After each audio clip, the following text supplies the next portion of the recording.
I'm Susan, and you know, I'd like to read you this story that I liked when I was a little girl. It's called The Town Mouse and the Country Mouse.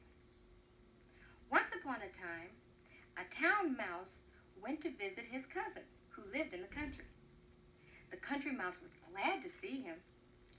They spent most of the afternoon exploring the big barn where the country mouse lived. That evening, they sat down to a supper of beans and bacon, bread and cheese. "Tell me, cousin," said the town mouse, "is this all you ever have to eat?" "No," replied the country mouse. "Sometimes I add a few grains of wheat or oats to my diet.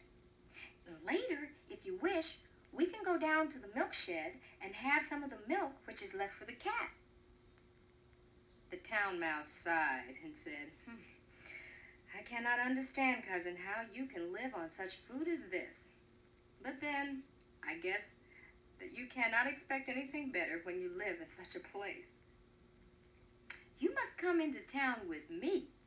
After a few days there, you will wonder how you could have ever been content with life in the country."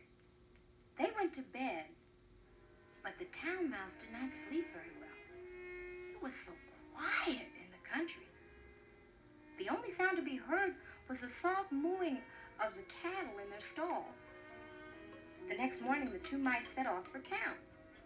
They finally arrived at the town mouse's house late at night. "Come, we will eat something after our long journey," said the town mouse, and he took the country mouse into a huge dining room.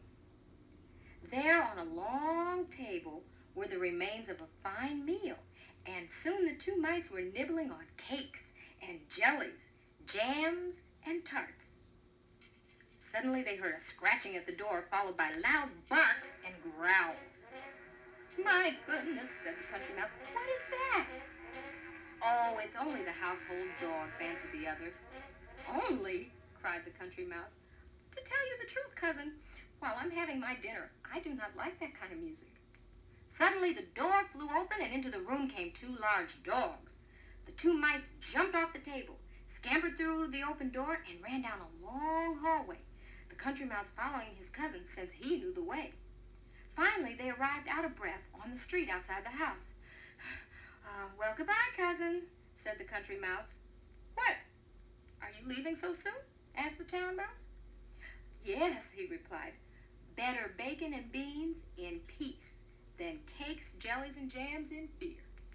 And off he went back to his quiet life in the country.